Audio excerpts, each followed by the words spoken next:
Welcome, Cancer, to your monthly forecast for December for the Sun or the Ascendant.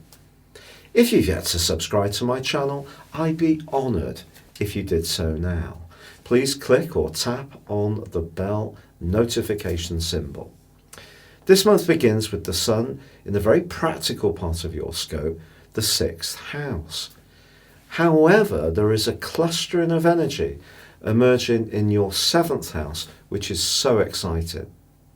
The first of these features Venus, the planet of love and affection, which is going to be combining with Ceres, the asteroid of nurture, as December unfolds. But they're joined, excitingly, by Jupiter, the planet of growth, of good fortune, on the 3rd for the first time in 12 years.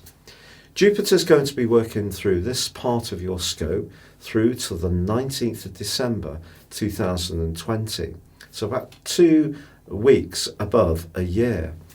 And over this period of time, it gives you a fantastic opportunity to inject your interactions with others with a real positive intent. Now, this is going to be very helpful because over the last 6 or 7 months, Saturn, the planet of structure, but also of discipline and limitation, has been in your sector of relationships, but also, crucially, been very close to the planet of transformation, Pluto. Now, these two are going to be creeping closer together as this month goes on before they become exact on the 12th of January 2020. But their influence has been manifest. And I think it's made you think very carefully about how you're perceived by others, how you interact with people. It's made you work at understanding what your needs are, but also becoming much more conscious about what other people may want from you. But what Jupiter does is brings a lighter vibe to bear almost straight away. It is true that Jupiter is technically in full in the sign of Capricorn, so not its best transit, but I just think it's going to bring your natural sincerity into play in your relationships, but with levitation from the heavy and rather limiting vibe that Saturn has been bringing. But because Venus and Ceres are so close together as this month begins, I do feel that December can be a changing point for you. There can be an improvement in your outlook, your hope, your belief about how people view you and the gains that you can get from sharing and interacting with others and trying to find a greater sense of cooperation, collaboration, and harmony. So it's terrific stuff. But you also have Mercury and Mars in your sister water sign of Scorpio. So this is brilliant. It's true that Mercury is still emerging from shadow. It began its retrograde on the 31st of October. It emerged from the retrograde on the 19th of November, but it comes out of shadow on the 7th of this month, and that's going to be another big help to you, especially with all the social gatherings that December often brings about, because with Mars in this location too, you can be very much more open than perhaps you sometimes are to mixing and mingling. It can be very, very good.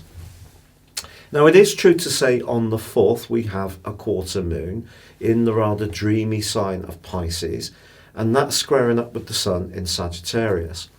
For you, it suggests that maybe in trying to make sure that every single detail is right for every single person you encounter, especially if you're playing host in the pre-Christmas run-up, that you could compromise your own need for a bit of space and freedom. So it's about finding the right balance, because if you don't, the following week could see you creaking a little bit and feeling a bit washed out and drained. But it's just really knowing when to assert your boundaries, when to say, no, that's something I don't want to do, but I'm quite happy to do this. So it's a bit of give and take. But if it's too much give or too much take, something's going to get out of kilter. But also from the 6th through to the 10th, Venus is forging a quite beautiful link with Neptune. If you do meet someone for the first time, this could be an incredibly important date. Now, whether this is in a professional context where you meet someone who has a very similar outlook to you in terms of how you want to go about the role, and you feel that simpatico can help you to thrive, or if it is in a more romantic or even friendship situation, this is one of the most beautiful of all aspects, and it can bring some real magic to your life. Also, from the 7th through to the 18th, Mars is forging a stunning angle to Neptune. Mars is about drama, especially in the 5th house, and it's very much about you feeling better about yourself, your attractiveness, your sex appeal. But Neptune, angling to Mars, suggests that if you're doing anything a bit creative, whether you're helping with your kids' nativity play, or perhaps you're creating some kind of performance, you're involved in a band or music, or you're coming together with others, it really can be truly uplifting across those group of days. As I said before, on the 7th, Mercury emerges from shadow, but on the 9th, it does relocate into Sagittarius. This is going to support the Sun, so if you do need to start thinking about those nitty-gritty details, this is going to be a big asset to you. There's little that's going to miss your searching gaze. It's just cautioning you not to get too caught up in the nitty-gritty and keep a retention on the big picture. Now, on the 12th, we do have a full moon. Now, this full moon is potentially a bit challenging because it occurs in your 12th house, which is a very tender area. And if there is a part of your situation where you feel you're not connected to someone as you would like, someone doesn't have a fair opinion of you, there's any kind of bad atmosphere at work, or someone who tends to work against you but not necessarily in an obvious and spoken way which you can deal with, it's kind of a full moon of moods. And it's just asking you to try to stay in balance between your emotional and spiritual well-being and also your practical and physical health. So obviously this can be a time of the year of excess. So it's just saying, just look after yourself. Make sure you're getting a few early nights amongst all the exciting festive hubbub which is going to be going on as well. Now, on the 20th, Venus moves out of Capricorn and into the sign of Aquarius. But there's lots for you to love here, Cancer, because therefore in the last 10 days of this month, it's going to go through a very deep and passionate part of your situation. This could also trigger some financial fortune, and it could be linked to somebody else that you're involved with.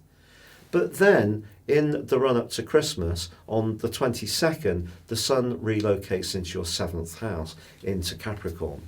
Well, that's beautiful for you at this time of year, but because Venus is in a square with Uranus, which is in a part of your horoscope that's more to do with friendships, it's more to do with your longer-term future, but also it's introducing you to people who in the past may not have been your cup of tea.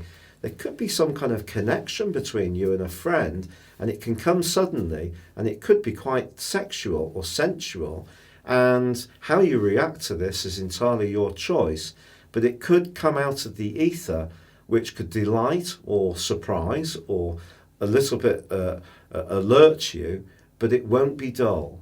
But it also points towards, in a more settled romantic situation, a need for a little bit more excitement. Or it could mean that one partner is a little bit resentful of the other partner's need to go out and have fun with friends. So it will need to be surfed a little bit. However, on the 26th, we have a solar eclipse in your 7th house. Now, the 7th house is about romance, and this is where Jupiter is. It is about our interactions with others. It is about formalizing our boundaries. But equally, it's about where we compete. In astrology, ancient astrology, the 7th house is known as the sector of open enemies.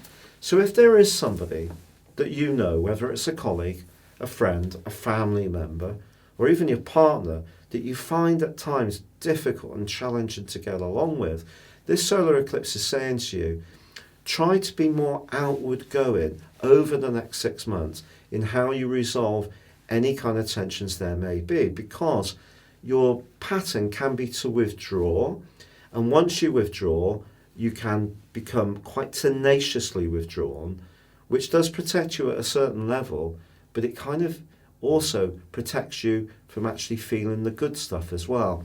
Almost like the Two of Swords in tarot. So very important on the back of this solar eclipse and all these wonderful influences flowing into the sign of Capricorn, that you do give yourself permission to come out, to emerge, to engage, to take on challenges. And you won't always get your own way. You won't always be received in the way you want. But have the courage to go forwards, to go into life. It will be so gratifying for you, Cancer.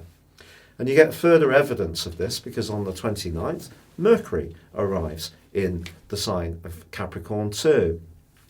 Now, Mercury moving into this area takes away a bit of the brittleness. It also helps you to be a bit more detached if people see things differently. Christmas Day itself does see the moon in the very practical Sagittarius. So you could find yourself being more self-sacrificing for others, but if everyone's happy, you'll probably be happy. But still, you can talk about relationships, what you need, what you want to give. And I feel some magic can come for you in a relationship before the end of this year, because the sun's then going to be joined by Jupiter. They come together. They are in opposition to the North Node in your sign, which is very much about your individuality. And there has been a need with you since March to express your individuality more. So there is a balance to be gained between what you want and what you're prepared to give and share. But you know, if you go for it, the opportunity could be wondrous, because as the curtain comes down on this year, Venus then forges a conjunction between the midpoint of the moon and the sun, and this is in Aquarius, and it's going to be embracing Venus. Delicious stuff. And I think it's really possible, despite Saturn and Pluto getting closer together, which is pushing you to resolve some politics around a relationship matter which has been building up for about 2.5 years. It's pushing you to find other answers, and these more diplomatic, more optimistic influences are asking you to take the lead. You are a cardinal sign. You're angular. You're one of the leaders if you give yourself permission. But all these planetary influences are saying you can't lead by being remote and withdrawing. You have to engage. And that engagement can lead to setting up the most exciting New Year's Eve for you, because as you enter into next year, it really can be quite a stunning year. And certainly Jupiter is going to be a big help to you, but also Ceres, also Mercury, also the Sun. It really is all to go for. If you'd like to know what 2020 would hold for you beyond your zodiac sign or ascendant of Cancer, you can order your 12-month personal horoscope forecast based on your time, date and place of birth, if you know your time, by clicking on the link beneath this video. You can get 30% off and the rest of 2019 from the time you order free. It's been a real pleasure being with you. I'd like to say a personal thanks. The last 3 or 4 years has been particularly difficult for me at a personal and also health level. And of course, there has also been the joy of meeting my wife, a most wonderful person. But you've stuck with me, and if you're new to my channel, I'd like to say there's going to be a lot more energy, a lot more ideas, a lot more live broadcasts coming on YouTube in 2020, as I'm really getting my energy and verve back. But I want to say a real sincere thank you for all the watches, and wish you a very happy New Year and Christmas.